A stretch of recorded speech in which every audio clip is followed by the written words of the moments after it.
Hello and welcome to Favorite Things. Today we're going to be showcasing a Seamaster non-diver from 1963, and I'd like to explain its history, its specs, its quirks, and finally 10 things that I think make it one of the best kept secrets in the Vintage Omega line. Here we go. So this Seamaster has a case reference number 166.010, and this particular model ran from about 1962 to 1970. And it has a 35.5 millimeter case.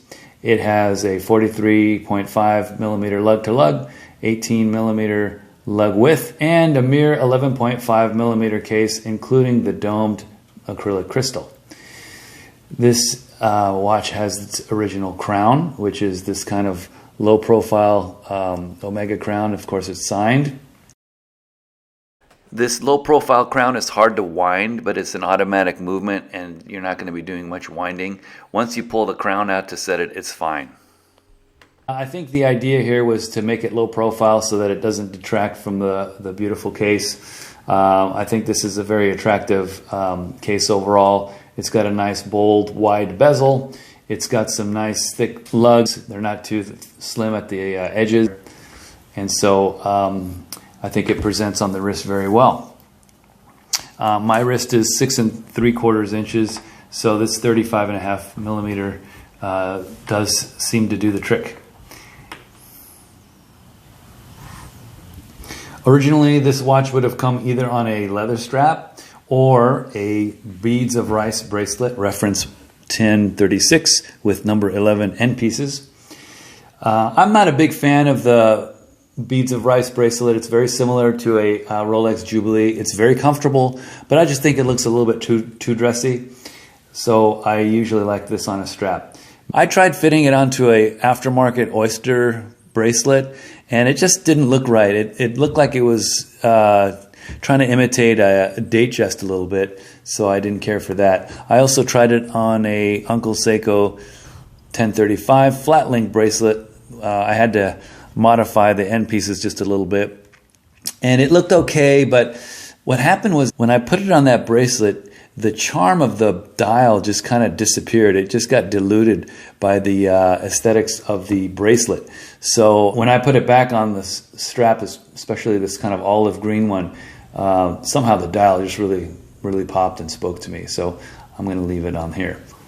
The dials of these Seamasters have onyx inserts in the markers, and that's a semi-precious stone, and I think it's beautiful. The onyx is also matched here in the handset, the Dauphine handset. The beads of rice bracelet, the onyx markers, and this case all were designed by Gerald Genta. His original design was applied for a predecessor to this watch, CK14710, which was a Seamaster no-date model, slightly smaller. It was about 34 millimeters. And so when they decided to make a slightly larger date version like this, they basically just enlarged the case and made it fit this movement. This watch is powered by a Omega caliber 562 movement, which is non-quick set date and non-chronometer spec'd. A little bit later on, these watches were equipped with a caliber 565 movement, which did have a quick set date by pulling on the crown to advance the date. Otherwise, this one with its 562 caliber movement, since it's not quick set date, you have to rotate the minute hand past the 12 and then back to 9 and then past the 12 again, and that's kind of what I would consider a semi-quick set date. This Seamaster has a very close brother that came later. It's the 168.024, which has the exact same specs, except that it is powered by a chronometer grade movement that's caliber 564, and it also has a quick set date. The differences are extra script on the dial, as you can see here, and also some extra script on the movement. Okay, so let's talk about the quirks. Probably the biggest quirk is the fact that later on, after a few years, when the 168 came out, the inside of the case back was stamped with both of those case reference numbers. So many sellers and potentially buyers are oftentimes confused, and they list a 166.010 as a 168.024 and vice versa. So you just have to know that a 166 is non-chronometer and a 168 is the chronometer. One of the other challenges with this watch is if you get one of these original crowns, it is a little bit hard to wind. Often these will be found with a slightly deeper, easier to grip winding crown. I think these are either replacements or, especially when the 168.024 came out, they upgraded and made them slightly larger and easier to grip. Another challenge is that there's no loom here at all, but that can also be a good thing, and I'll discuss that further in my 10 reasons for why this is such a winner in the vintage market. One other quirk is that there were at least 2, maybe even 3 different caseback designs for this particular watch and the 168.024. This one you can see has this kind of step or like this, I don't know if you want to call it a platform, but other cases don't have that, and so there's a slightly different shape. There was also a full gold version that you see here. All right, so here are my 10 reasons for why this is such a great watch and it's undervalued. And this is in no particular order. Number 1, the price.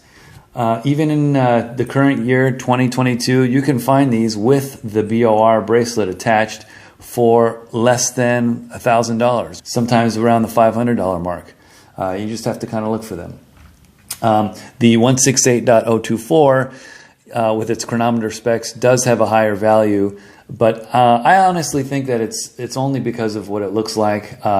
As far as how it operates, I don't think that chronometer certified movement is going to make any difference now that it's several years after it was adjusted. Once you have this serviced, the accuracy and the dependability of your timekeeping really depends on the skill of your watchmaker. Okay, number 2, no loom. So yes, you can't see this in the dark. You can't keep time in the middle of the night. But I think this loomless dial really looks clean. And one thing about no loom is, first of all, I've been told by watchmakers that the luminous paint is very abrasive. So especially with an older vintage watch, as that loom breaks down and maybe separates from the dial and it rolls around little powder particles, if they get into the watch movement through the date window, it could really muck up the gears and cause you to need service sooner than you'd need if you didn't have loose loom floating around. Number 2, it's nice to know that this watch functions exactly the same as it was when it was brand new 60 years ago. There's no degradation of loom, so it feels and looks just the same as it did when it was new. Maybe minus a couple of scuffs here and there, but for the most part, pretty much the same. It's very functional as an everyday watch. And the other thing is that it's very versatile as far as the appearance. You can dress it up with a beads of rice bracelet or perhaps a high gloss black leather strap, or you can dress it down with a matte strap like what I've got. You can try some other bracelet options. 18 millimeters is very versatile as far as straps and bracelets. You can even try it on a NATO. I'm not a big fan of NATO straps, but you can really change up the look of this watch by just changing the strap. Number 4, its size. I think it's sized very appropriately. This is a 35.5 millimeter case, and on my 6 3/4 inch wrist, it looks just right. I don't presently have a Datejust handy, but if you look at it next to my Explorer 36 millimeters, we got a very similar proportions, very similar size. All right, number 5 is case design. Again, Gerald Genta. We've got a nice bold bezel. We've got straight lugs that curve at the end. They're not too thin. They're not too slender. And we've got a acrylic crystal that's easy to polish. And again, good size for a medium wrist. Another favorite, look at that beautiful dial. Just very well balanced, even with that date window. It's just very attractive, very attractive. We've got a sunburst finish on that dial, kind of with a little champagne patina that's developed over the years, and I just find it very attractive and classy. It's timeless, but not dated. Number 7, and at the end of the day, you are wearing an Omega Seamaster. You've got the confidence of knowing that you're wearing something that is meant to get wet, maybe not dive, but if you've got it serviced and you got fresh gaskets, you can confidently wash your hands, go in the rain, get it wet, shouldn't have any problems. And you've got that hippocampus on the back to remind you that you are wearing a Seamaster. Number 8, you've got something that runs under the radar. It doesn't have any features that scream one particular model or another. No rotating bezel, no Cyclops crystal, it's stainless steel, and it's not an oversized watch.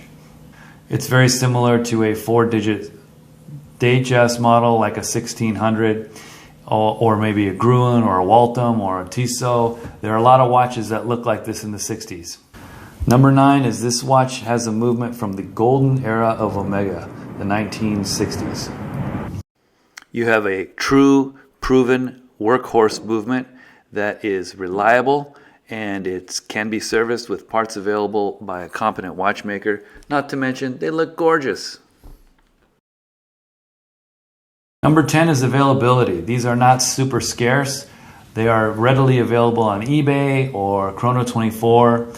For some reason, there are many coming from Japanese sellers. And now that you've got a little bit of background, you can zoom in on the hunt and find the right Seamaster for you. There are some dial variations. There's a black dial version, although those are pretty rare. Make sure that you're paying the right price if it's not an original, if it's restored or repainted. Also, there is the option of a plain crystal versus a magnifier lens crystal over the date window. When I bought mine, unfortunately, it had the wrong crystal, and so the date window didn't quite line up with the magnifier. And so when I had it serviced, I replaced the crystal with a plain one, which is more appropriate for an early version of this watch.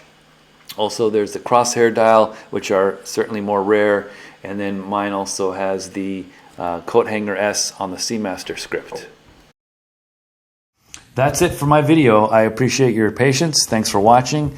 Give me a thumbs up if you'd be so kind. And if I've gotten any of the details wrong, I'd love to read your comments. I don't think any day is complete until you learn something new. And if you have any suggestions, please let me know. Thanks a lot.